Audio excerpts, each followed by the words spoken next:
नमस्कार, अर्थनीति में आपका स्वागत है। मैं हूं सोनिया सिंह।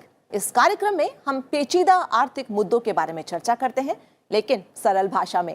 आज बात रुपए की। जी हां, रुपए को आज दुनिया भर में एक मजबूत मुद्रा के रूप में देखा जा रहा है, लेकिन कुछ समय पहले ऐसा नहीं था। अभी फरवरी में रुपया डॉलर के मुकाबले 71 रुपए 61 पैसे पर पहुंच गया था, लेकिन इसके बाद से इसमें मजबूती देखी गई और आज ये डॉलर के मुकाबले 68 रुपए 50 पैसे के स्तर पर है। रुपए में ये मजबूती कैसे आई? क्या ये मजबूती बरकरार रहेगी? इस मजबूती में रिजर्व बैंक की क्या भूमिका है और एक मजबूत रुपए के लिए आरबीआई क्या करने जा रहा है? इन सब पर आज बात करेंगे अर्थनीति में।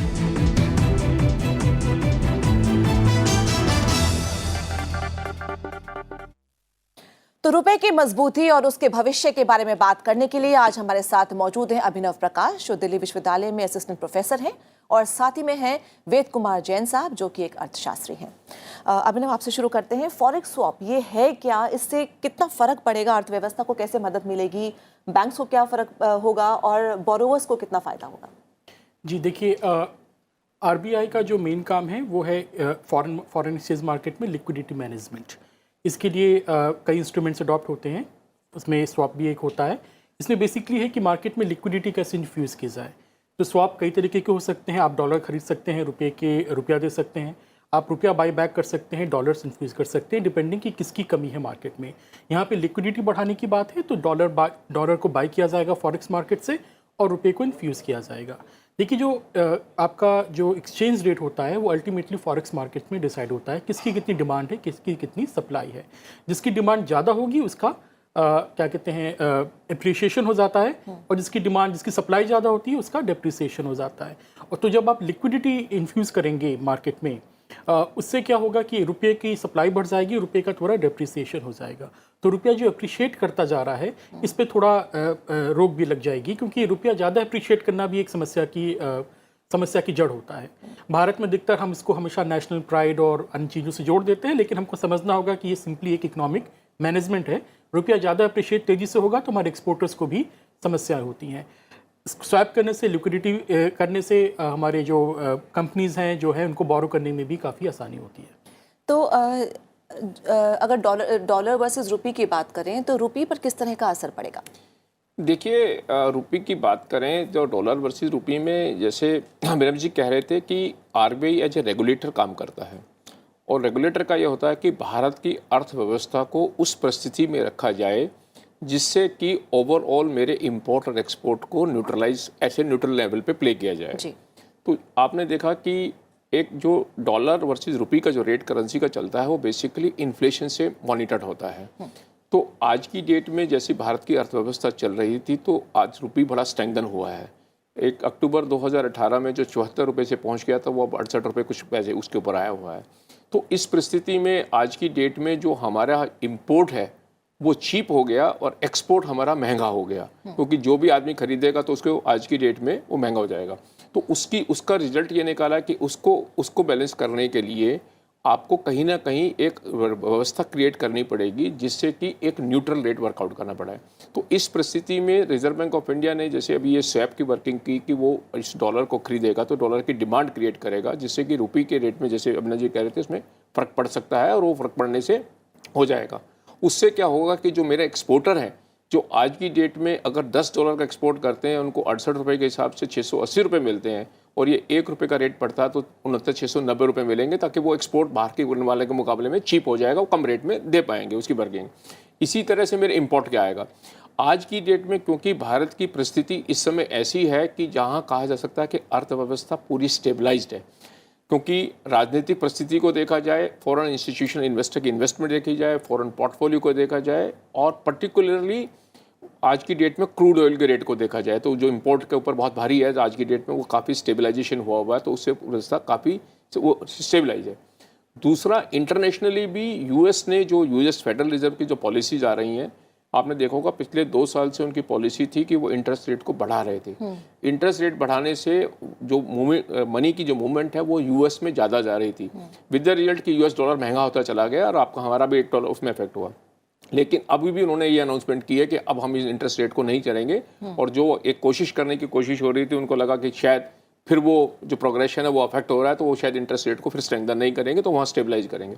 अगर ऐसा हो रहा है तो उसकी भी इम्पैक्ट हमारे रुपीज़ से आ रहा है, जो हमारा रुपये मजबूत होता जा रहा है। जैसे अभिनव जी कहे, ये तो बड़ा अच्छा लगता है कि मेरा प्राइड लगता है कि मेरा रुपया बहुत महंगा है और $1 के वर्सेज में ₹1 मिलता है, तो वो कहना है। लेकिन आपको अपनी इकोनॉमिक परिस्थिति को देखना पड़ेगा, और उसमें हिसाब से मेरे हिसाब से आरबीआई ने इस स्टेज पे बहुत अच्छा कदम उठाने की कोशिश की है कि ये राइट टाइम है कि इस समय अपनी लिक्विडिटी को बढ़ा लिया जाए। $5 बिलियन अगर आज लेके रिजर्व बैंक अपनी लिक्विडिटी को अपने पास बढ़ा लेता है, तो कभी परिस्थिति आगे ऐसे आती है तो वो उसको उस रिजर्व को यूज़ कर सकता है। तो एक बहुत बड़ी स्वैप की वर्किंग की है। तो ये एक रेगुलेटर की इंटरवेंशन है, जो मैं कहूँगा कि बहुत रेगुलरली नहीं होती। 2013 में पहले हुई थी और उसके बाद अब ये हो रही है। तो ये एक रेगुलेटर की इंटरवेंशन है इकोनॉमिक की स्टेबलाइज करने की। जैसे कि जैन साहब ने बोला कि यूएस फेड से अब रेट हाइक की उम्मीद नहीं है, इशारा हो गया है। अप्रैल में एक और रेपो रेट कट हो सकता है, तो क्या रुपये अब स्टडी रहेगा? रुपी स्टडी रहेगा, देखिए ये कहना इतनी वॉलेटाइल एनवायरनमेंट में, जो वर्ल्ड मार्केट बहुत ही वॉलेटाइल है, ये बहुत सही बात नहीं होगी। देखिए पिछले 1 साल में देखा रुपी बहुत कमज़ोर भी हुआ है, फिर अचानक से मजबूत भी हो रहा है। तो हमको ये समझना पड़ेगा कि इस समय जो स्थिति है उसमें हम ये नहीं कह सकते हैं कि इसकी रुपये की फेयर वैल्यू क्या है। इनफैक्ट कोई नहीं जानता, लोग सिर्फ गेस करते हैं। लोगों का मानना है कि 70 के आसपास है ये हमारी। रेपो रेट कट होगा, ठीक है, वो तो आपके पास आरबीआई जो है अब रेपो रेट थोड़ा कम कर रही है ताकि इन्वेस्टमेंट भारत में बढ़े, थोड़ा इकोनॉमी को थोड़ा बूस्ट मिले। लेकिन उस पर रुपये पे जो वैल्यू पे असर पड़ता है वो अल्टीमेटली आपको पड़ेगा कि आपकी एक्सपोर्ट की स्थिति क्या है और हमारे यहाँ इनफ्लो कितना है। और जो फॉरेन इनफ्लो है, ये कि पिछले साल भी जो डेप्रिसिएशन हुआ था उसका एक बड़ा कारण था कि फॉरेन जो FIIs हैं बहुत तेज़ी से भारत से बाहर निकल गए थे, वो अब बहुत तेज़ी से वापस आ रहे हैं, तो रुपया फिर से मजबूत हो रहा है। तो उसको तो हम चेक नहीं कर सकते हैं कि वो कितना वॉलेटाइल है, अनसेटली हम वाकई में कंट्रोल और रेगुलेट करना शुरू करें। मेरा मानना है कि रुपया किसी भी हालत में अगले कई सालों तक 75-74 के ऊपर नहीं जाएगा। इसके कई फैक्टर्स हैं, लेकिन मेरे को लगता है कि 71-72 के आसपास इसको रहना चाहिए। आरबीआई की जो पॉलिसी रही है, आरबीआई ने पिछले साल भी सिग्नल दिया था कि हम इसको इसी वैल्यू के आसपास मेंटेन करेंगे। पिछले साल भी आरबीआई ने मार्केट में इंटरवीन किया था, जो रुपया बहुत तेज़ी से डिप्रिसिएट कर रहा था, और भी बहुत सारे सरकार ने भी बहुत सारे रिफॉर्म्स किए थे। रिफॉर्म्स नहीं किए थे मतलब थोड़ा चेंजेस किया था कि बोरिंग आसान हो जाएगी, एक्सटर्नल कमर्शियल बोरिंग आसान कर दी थी, मसाला बॉन्ड पे बोरिंग आसान कर दी थी, इंपोर्ट्स टैरिफ लगा दिए थे। मुझे लगता है कि सरकार और आरबीआई का कोई स्टेटेड ऐसा नहीं है कि हम इसको इस वैल्यू पे मेंटेन करेंगे। मुझे लगता है 70 के आसपास इसको मेंटेन करेंगे, तो मुझे लगता है रहना चाहिए इसके आसपास। जी, तो जैसे कि हमने देखा था कि जो रीसेंट रैली थी अगेंस्ट डॉलर रुपये की, वो इस अनाउंसमेंट के बाद, जो फॉरेक्स स्वैप अनाउंसमेंट है, इसके बाद थोड़ी सी थम सी गई थी। लेकिन फिर भी जो विदेशी निवेशक हैं वो भारतीय इकोनॉमी में काफ़ी ज़्यादा अब निवेश कर रहे हैं, तो अब बैलेंस आउट हो जाएगा वो? नहीं, देखिए आप उसको पर्पज़ दीजिए। पर्पज़ क्या है, आरबीआई ने समझा है, जैसे अभिनव कह रहे थे कि एक रेट को मुझे स्टेबलाइज करना है, और रेट स्टेबलाइज लॉन्ग टर्म्स के पर्पज से करना होता है, शॉर्ट टर्म में नहीं होना चाहिए। तो करंट अकाउंट डेफिसिट एक बहुत बड़ा पार्ट प्ले करता है, और करंट अकाउंट डेफिसिट मीन्स कि जो मैं एक्सपोर्ट और इंपोर्ट का जो मेरा डिफरेंस है वो कितना आता है, बिकॉज अल्टीमेटली कलेक्शन आपकी वो मानी जाती है। FPI की जो इन्वेस्टमेंट्स आती हैं वो बड़ी डायनेमिक होती हैं, मूवमेंट कर जाती हैं। तो अब रिजर्व बैंक ने जो इंटरवीन किया, वो रिजर्व बैंक ने इंटरवीन ये किया कि अगर मैं इसको डॉलर को आज की डेट में खरीदता हूँ तो डॉलर की डिमांड बढ़ा रहा हूँ, डॉलर की डिमांड बढ़ा रहा हूँ, तो नेचुरली है कि रुपया कमज़ोर होगा उसके मुकाबले में। मेरे पास इस समय साधन है करने का, तो उससे क्या होगा कि जो निवेश की जो बातें हैं, बाहर का कॉन्फिडेंस और बढ़ेगा इंडिया में, कि जब रिजर्व बैंक ने अपनी रिजर्व में इस स्वैप के अंदर $5 बिलियन और डाले हैं, तो कल को कोई परिस्थिति ऐसी आती है जिस पे रुपये के ऊपर प्रेशर बनता है, तो रिजर्व बैंक इस पोजीशन में होगा कि इस डॉलर को मार्केट में सप्लाई करे। जैसे आप देखिए अक्टूबर में क्या हुआ था, जब वो रुपया 74 रुपये क्रॉस कर गया तो रिजर्व बैंक को पर फोर्स डॉलर को मार्केट में बेचना पड़ा। अल्टीमेटली रुपये या डॉलर का रेट तो सप्लाई या डिमांड का है। आज अगर डिमांड ज़्यादा है तो डॉलर का रेट बढ़ जाएगा, और आज डॉलर का डिमांड कम है तो गिर जाएगा। तो क्योंकि अब इस समय लगा कि डॉलर की डिमांड कम है और रुपये मजबूत हो गया, रिजर्व बैंक ने सोचा कि इस समय एक अच्छा मौका है कि मैं अपने रिजर्व को बढ़ा के बैठ जाऊँ, ताकि कंट्री के अंदर कल को कोई ऐसी परिस्थिति आए तो मैं उसको यूज़ कर सकूं।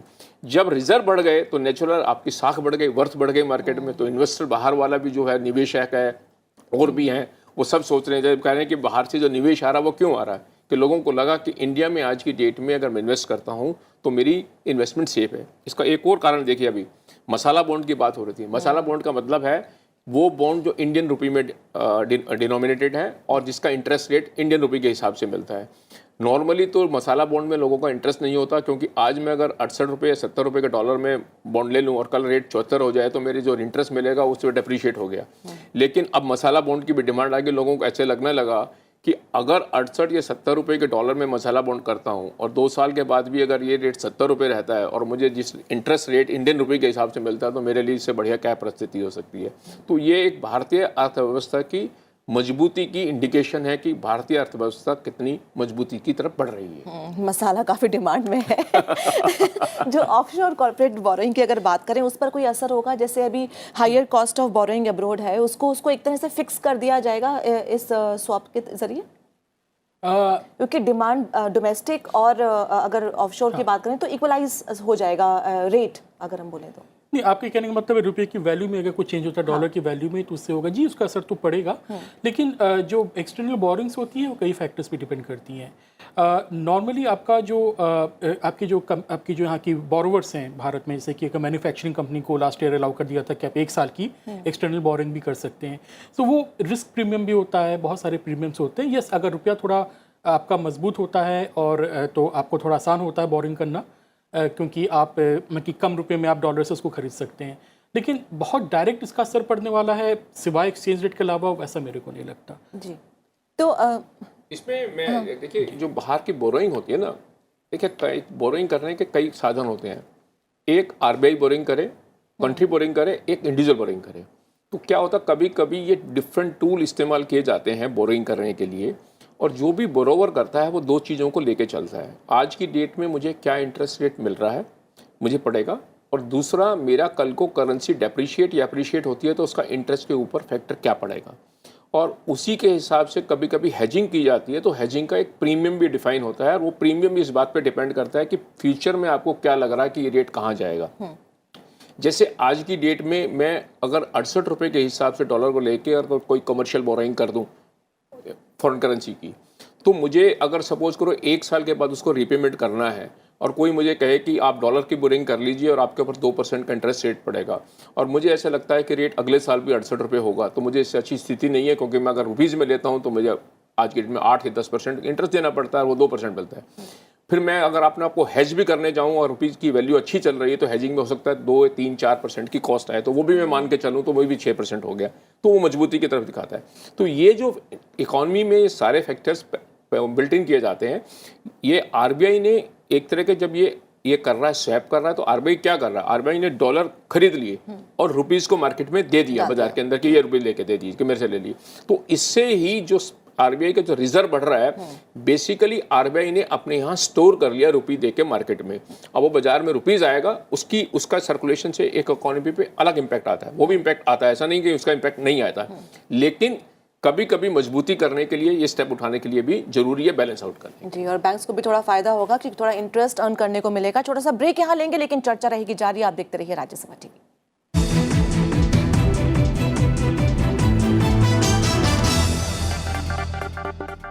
Long years ago, we made a tryst with destiny, and now the time comes when we shall redeem our pledge.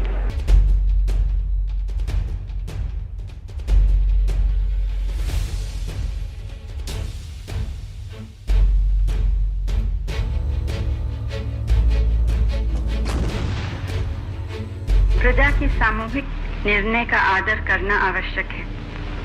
इनके फैसले को मैं और मेरे सहयोगी पूरी तरह से और नम्रतापूर्वक स्वीकार करते हैं। हम संख्या बल के सामने सर झुकाते हैं और आपको विश्वास दिलाते हैं कि जो कार्य हमने अपने हाथ में लिया है वो जब तक राष्ट्रीय उद्देश्य पूरा नहीं कर लेंगे तब तक विश्राम से नहीं बैठेंगे।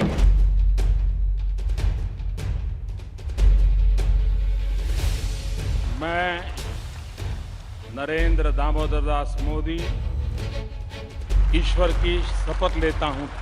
देखिए हमारा विशेष कार्यक्रम चुनाव का सफर सिर्फ राज्यसभा टीवी पर।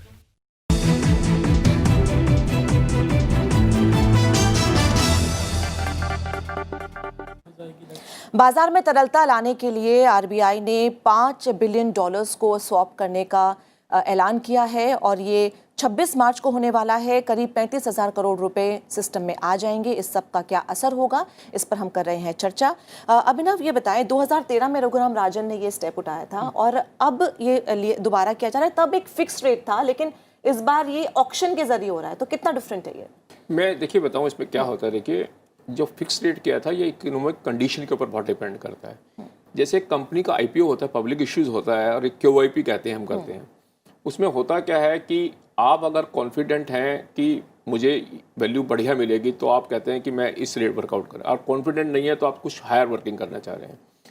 जो पुराना स्वैप था वो एक डिफरेंट परिस्थिति में था। उसको फिक्स रेट में इसलिए किया कि उस समय डॉलर को स्ट्रॉन्ग स्टेबलाइज करने के लिए ये बहुत ज़रूरी था कि वो रिज़र्व बढ़ाया जाए ताकि आरबीआई इसको इमीडिएटली यूज़ करे। और उसकी टर्म्स एंड कंडीशन बहुत सॉफ्ट थी, बहुत लिबरल थी, जिसमें एनआरआई वगैरह को भी कहा गया था कि आप ऐसे करेंगे, ये करेंगे तो बहुत सारे बेनिफिट देंगे। जब ऑक्शन किया जाता है तो ऑक्शन में आप ये कहते हैं कि मैं ये देने के लिए तैयार हूँ, बाई कर स्वैप करने के लिए तैयार हूँ, आप रेट एक दूसरे को कोट करिए। तो रेट कोट करते समय ऑक्शन में बिडिंग होती है और आरबीआई को लगता है कि मेरे यहाँ बहुत ज़्यादा बिडर होंगे, अच्छे बिडर होंगे, ज़्यादा होंगे और मैं मिनिमम कॉस्ट पे उसको निकाल कर ले जाऊँगा। तो ये स्वैप का एक तरीका है ऑक्शन करने का। एक आप फिक्स रेट के मेरा ये रेट आप लिया, ये जो मैं इसमें लेने के लिए बायर हूँ वर्कआउट करने के लिए। एक आपने कहा ऑक्शन करने के लिए। तो मुझे ऐसा लगता है कि क्योंकि रुपये इस समय मजबूत हुआ है तो आरबीआई मैक्सिमाइज करना चाहता है इसके लिए कि भाई मैं इसको मैक्सिमाइज करा जाए रेट ऑफर करने के लिए, क्योंकि जिसका प्रीमियम डिटरमिन होगा कि क्या इसका प्रीमियम बनाया जाए, उसके लिए आरबीआई अपनी कॉस्ट को मिनिमाइज करने के लिए ऑक्शन करना चाह रहा है, so that best possible economic benefit निकाला जाए। जी अभिनव, जैसे अब तक ओपन मार्केट ऑपरेशन से या फिर बॉन्ड्स खरीदने के जरिए अब तक लिक्विडिटी बढ़ाते थे, लेकिन इस बार ये वाला जो ऑप्शन लिया गया है, इसका क्या रीज़न हो सकता है? देखिए, इसका जैसे कि आप बता रहे थे पहले कि इस समय रुपया अप्रिशिएट कर रहा है, तो हम कम कॉस्ट पे जो है अपना जो रिजर्व्स को जो है स्ट्रेंथन कर सकते हैं, इंक्रीज कर सकते हैं। लेकिन ये रेगुलर मैकेनिज्म नहीं है, जैसे कि पिछली बार भी कई साल पहले यूज़ किया गया था, अब यूज़ किया गया है। ओपन मार्केट ऑपरेशन होगा तो रेगुलर यूज़ में होने वाले आपके जो इंस्ट्रूमेंट्स होते हैं। इसका मेन कारण ये है कि आपको थोड़ा लिक्विडिटी इन्फ्यूज़ भी करना है, रिजर्व भी बढ़ाना है। आपके इंडिकेटर्स इस समय सही हैं, स्टेबिलिटी से बता रहे थे, और प्लस आपको रुपया जो अप्रिशिएट जो मोमेंटम बना हुआ है उसका कारण है कि आपका से ऑयल प्राइसेस जो गिर रहे हैं और जो एफआईआईज बहुत तेज़ी से अंदर आ रहे हैं, तो उसको आप मैक्सिमाइज करने के लिए, उसको यूटिलाइज करने के लिए आप कह रहे हैं ये सही अपॉर्चुनिटी है कि यहाँ पे इसको हम स्वैप करके इसको हम कर सकते हैं। लेकिन जो बाकी इंस्ट्रूमेंट्स हैं उसका कंपैरिजन नहीं किया जा सकता, वन ऑफ इंस्ट्रूमेंट्स का आप नहीं कर सकते हैं कंपैरिजन। जी तो एनबीएफसी का जो लिक्विडिटी क्राइसिस था उसके बाद अब ये जो प्राइवेट बोरोइंग कॉस्ट होगी अब उससे अब ये कम होगी? नहीं, देखिए उसका इसके ऊपर कोई इम्पैक्ट नहीं होगा। देखिए ये दो डिफरेंट एस्पेक्ट्स हैं। आरबीआई का फॉरेन एक्सचेंज का जो स्वैप है उसका तो सिर्फ डॉलर वर्सेस रुपीज़ की वर्किंग है, और एक अपने आप में स्ट्रेंथ क्रिएट करने की कि कंट्री की रेगुलेटर के पास जो सेंट्रल बैंक है उसके रिजर्व्स कितने हैं और क्या उसकी पोजीशन चल रही है। जो एनबीएफसी की रेट की वजह वर्किंग है उसका इनडायरेक्ट इम्प्लीकेशन तो आते हैं, क्योंकि जैसे जैसे इकोनॉमिक स्ट्रांग होती है और इन्फ्लेशन पे कंट्रोल होता है तो इंटरेस्ट रेट लोअर होते हैं, और इंटरेस्ट रेट लोअर होते हैं तो मैन्युफैक्चरिंग हो चाहे एनबीएफसी हो, जो इंटरेस्ट रेट है उसको उनको एडवांटेज मिल जाता है, जो आर्बिट्राज करने का एडवांटेज मिल जाता है। पिछले आपने देखा होगा 1-2 सालों में कुछ परिस्थिति ऐसी आई जिसमें आरबीआई को रजिस्ट करना पड़ा कि मैं इंटरेस्ट रेट को कम नहीं करेंगे। उनको एप्रीहेंशन थी कि इन्फ्लेशन का एक इशू है और आज की डेट में अगर मैं लिबरलाइज करता हूँ, इंटरेस्ट रेट को लोअर करता हूँ तो मेरे चैलेंजेज हैं।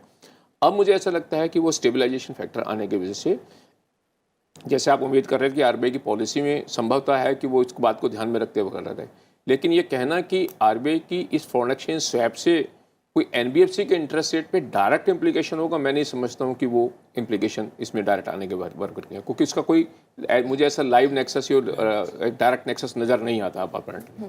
तो बैंक्स इस लिक्विडिटी को कैसे इस्तेमाल करें उस पर बहुत डिपेंड करेगा इसका सक्सेस। जी देखिए, भारत में पिछले 1-2 साल से समस्या देखने की एक लिक्विडिटी क्रंच है। बैंक्स लेंड नहीं कर रहे हैं, उसकी लॉन्ग टर्म भी समस्याएं थी, जो आपका एनपीएस की प्रॉब्लम बहुत ज़्यादा थी, उसके अलावा जो आपका जीएसटी और डिमोनेटाइजेशन के बाद जो एक प्रॉब्लम आई थी कि एक तो डिमांड भी थोड़ी कम हो गई थी और एक तो बैंक्स भी रिलेक्टेंट थे।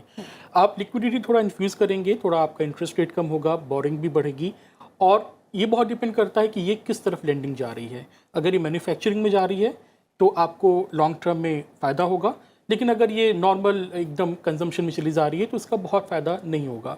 सो बैंक्स इसको कितना यूज़ करेंगे, क्या वो कॉन्फिडेंट हैं अभी लेंड करने के लिए कि नहीं, इस पे बहुत डिपेंड करेगा।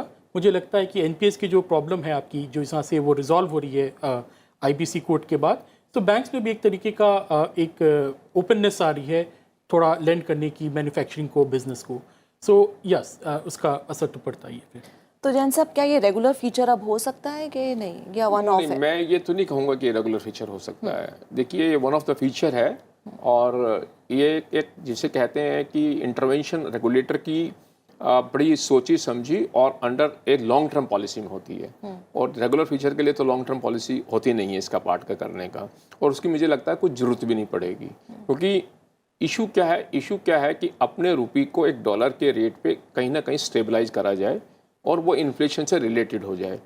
और उसका एक बैकग्राउंड भी देखिए ना कि जब अक्टूबर में रेट ऊपर गया तो आरबीआई ने बहुत सारा डॉलर रिलीज़ किए थे, काफी मार्केट में दिए होंगे वो उस समय डॉलर के उसको रुपये को ऊंचा रोकने के लिए।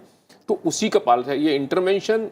समय समय पर अगर वर्ल्ड की इकोनॉमिक परिस्थिति ऐसी बनती है जहाँ लगता है कि मुझे करंट अकाउंट डेफिसिट को देखते हुए मुझे एक्सपोर्ट को स्टेबलाइज कराने के लिए और एक्सपोर्ट में शॉर्टफॉल नहीं आ जाए, तो मुझे डॉलर को एक पर्टिकुलर रेट पे रखना ज़रूरी है, तब ये इंटरवेंशन ऐसी उम्मीद की जा सकती है। आपकी बार की जो इंटरवेंशन है वो एक पॉजिटिव नोट पे है, स्ट्रेंथन की नोट पे है, और कंट्री की एक स्ट्रेंथ को दिखा रही है। आपकी बार मजबूरी वाली इंटरवेंशन नहीं है जो नॉर्मली होती है जैसे इंटरवेंशन, आपकी बार पॉजिटिव इंटरवेंशन। तो प्रिवेंटिव मेजर एक तरीके से कि आपका रुपया मजबूत है, आप उसको जो है यूटिलाइज कर लें। तो इसका क्या आम आदमी तक भी कोई असर हो सकता है? क्या मतलब इन्फ्लुएंस कर सकता है ये लोन्स पर, मे बी होम लोन्स पर, अगर लिक्विडिटी ज़्यादा बढ़ जाती है, या सिर्फ एक्सपोर्ट फोकस है? नहीं, अगर लिक्विडिटी बढ़ती है तो उसका तो वाइड स्पेक्ट्रम असर होता है, सिर्फ एक्सपोर्ट फोकस नहीं है।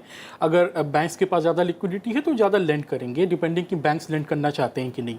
तो अगर बैंक्स भी लिक्विडिटी ज़्यादा है, अपने इंटरेस्ट रेट कम करते हैं, तो जनता को उसका फ़ायदा पहुंचेगा। लेकिन वो ट्रांसमिशन मैकेनिज्म बहुत लंबा है, कोई ऐसा 1 to 1 नहीं होता है आपका कि आपने यहाँ पे इस तरह का कुछ लिक्विडिटी इन्फ्यूज़ कर दिया और इंटरेस्ट रेट्स कम हो गए लोगों को। जो ट्रांसमिशन मैकेनिज्म बहुत चीज़ पे डिपेंड करता है। सबसे बड़ी बात है कि बैंक्स कितने कॉन्फिडेंट हैं। अभी भी बैंकों की जो हालत है वो कई बैंकों की आप देख रहे हैं कि प्रॉब्लम में चल रहे हैं। लेकिन जिस तरीके से गवर्नमेंट ने पिछले कुछ सालों में किया है कि हमने कैपिटल इन्फ्यूज़न भी किया है, और गवर्नमेंट की स्टेटेड पॉलिसी भी है कि हम बैंक्स को डाउन नहीं जाने देंगे। कुछ बैंकों के ऊपर आरबीआई ने रिस्ट्रिक्शंस भी लगाए थे, उनको नच भी किया जा रहा है सही रास्ते पे आने के लिए। तो उसमें अगर लिक्विडिटी हम बढ़ा पाते हैं तो जाहिर है कि कुछ असर तो जनता को उसका फ़ायदा पहुंचेगा। लेकिन मुझे लगता है कि टारगेटेड ज़्यादा आपकी बिजनेस और मैन्युफैक्चरिंग की तरफ ज़्यादा है। मैं इसको एक दूसरे ढंग से एक्सप्लेन थोड़ा सा और कर दूं। हाँ जी। क्या देखिए, स्वैप का मतलब क्या है? स्वैप का मतलब ये है कि रिजर्व बैंक कह रहा है आपके पास जो डॉलर है आप मुझे दे दीजिए, मेरे बदले मेरे से रुपया ले लीजिए, और मैं आपको ये डॉलर फिक्स टर्म जो ऑक्शन के टर्म्स बनेंगे इसके बाद इसमें आपको इतना में वापसी कर दूंगा।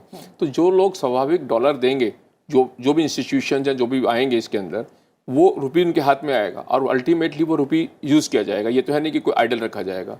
उस रुपये की बाजार में एक तरह की सर्कुलेशन बढ़ेगी, और वो नेचुरल है कि वो लोगों की उम्मीद होंगी कि वो सर्कुलेशन बढ़ा के कहीं ना कहीं निवेश करेंगे, कहीं ना कहीं एडवांस करेंगे, लोन देंगे। तो वो इकोनॉमिक को एक बूस्ट मिल सकता है कि वो भी एक ऑब्जेक्टिव हो सकता है कि इससे इस इकोनॉमी को बूस्ट करने के लिए ये राइट टाइम है कि इसको ऐसे यूज़ किया जाए।